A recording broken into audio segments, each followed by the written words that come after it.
Hello, I'm Simon. Welcome back to the workshop. Now today's video is a bit different to normal. It's going to be a bit more chatty, and what I wanted to do is just have a bit of a discussion about some of the things I've been getting up to, a little bit about the channel and the direction it goes in the future. Now I currently spend 3 days a week in, I guess, what most people would consider to be making stuff. One of those days a week, I don't actually make anything. I volunteer at my local men's shed. So that really just leaves me 2 days a week with which to make stuff in the workshop and produce the videos that go out on roughly a weekly basis.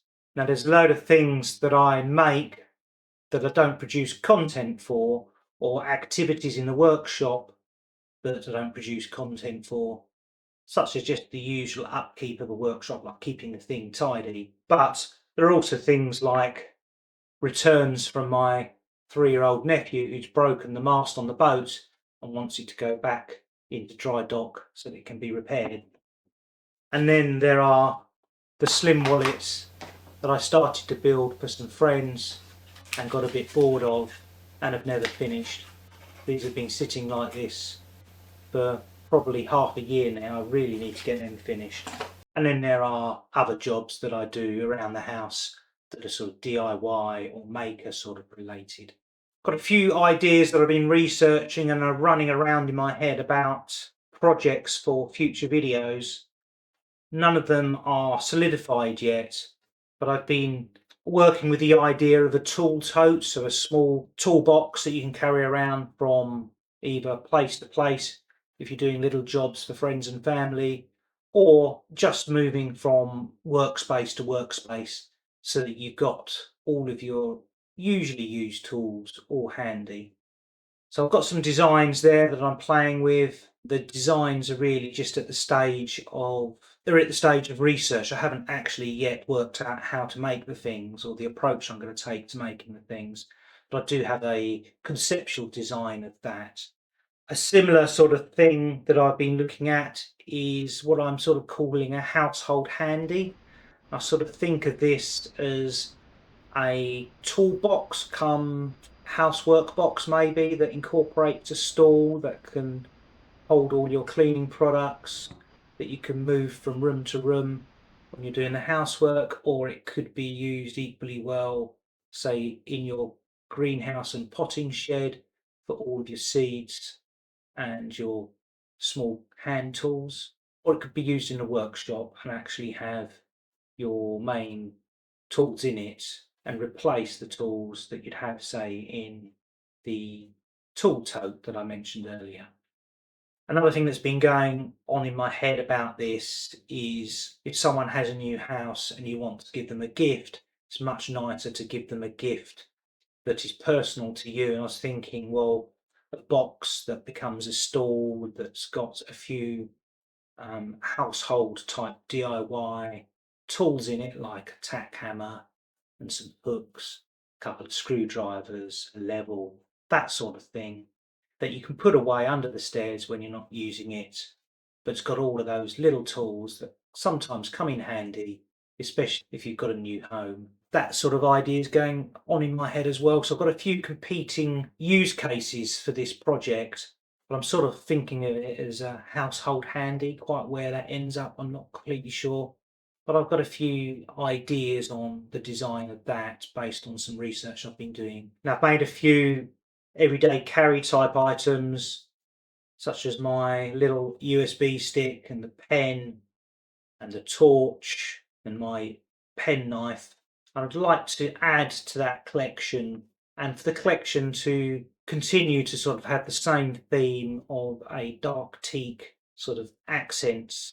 So I'm going to be thinking up new everyday carry items that you can slip in your pocket that have that same overall aesthetic, I guess. I've got some gardening projects in the back of my mind, but these gardening projects I know don't tend to do so well on YouTube. So I'm probably still going to do them. I'll probably still release the video, but I don't really expect them to necessarily do so well because people don't seem to be that interested in projects for the garden. But I've got a few of those sitting in the back of my mind. Some of them require the lathe, some of them don't. and I've got a few ideas on how to make things in different ways using those projects as an example. Something I've been meaning to do ever since I finished making that Dobsonian telescope from a couple of years ago is I had half a sheet of 18mm birch ply left over, and I've sort of earmarked it, although I have used a few bits and pieces off of it.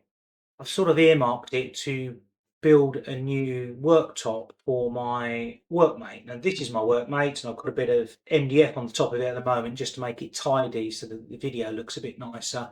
But the workmate itself, the top, is a bit messy, bits of it are chipboard, bits of it are ply. It's just not very pretty to look at. Now, the reason I haven't actually made it yet is I also sort of think it's a waste of a good piece of material to be making a worktop for my workmate when workmate does actually work. And I do tend to just use it with the wood vise, which is here as the main vise, and the rest just as a small workbench, really. So I'm umming and ahhing about if that is really the right use of that piece of wood. In effect, the costs are sunk. I've got the piece of wood. It's not going to cost me any more than I've already spent on buying that piece of wood to start with. So that's a possible project. If you're interested in that, then you could potentially tip the balance into me actually doing that video by letting me know in the comments. And of course, if I make that video, then I'll have to redo some of the features that this worktop already currently has, such as the wood vise, such as the insert that makes it into a workbench, and some of the other things that it's got that are perhaps not so obvious. And I guess finally, if there's something that you think I should have made and I haven't, or something you'd like me to revisit or to explain better, then let me know in the comments, and if I can, then I might consider making a video about it. I think overall, as a channel, the channel is growing, but it's growing very, very slowly. I think by the end of 2024, I could be at 5,000 subscribers, which is great, but I do know that quite a lot of the people that subscribe don't actually watch very often. You can see that from the total video views of my videos, and that means that I sort of get that about maybe 1 in 10 videos gets watched by my subscribers. I know some people watch them all, and I thank you for that, and that's great. I know I do have a very small core of people that always comment and always watch every video, and I'm really grateful for that. I only know you watch every video because you comment regularly, so thank you very much. If you don't comment regularly, then please do, because I love reading the comments and I love replying to them, and it just gives me a little bit of feedback so that this isn't just a one way, me spouting off and talking into the camera, that I get a sense that there's a little bit of a conversation going via the comments. So, if you've got comments on this video or any of the other videos, or suggestions for me, ideas, then leave them in the comments, and I'll discuss them with you. Well, that's it for now. I think I've covered everything I wanted to cover. As always, if you've enjoyed this video, thumbs up. If you didn't enjoy it, then thumbs down, and that'll let me know not to make more videos like this. And I'll see you in the next video. Thanks for watching.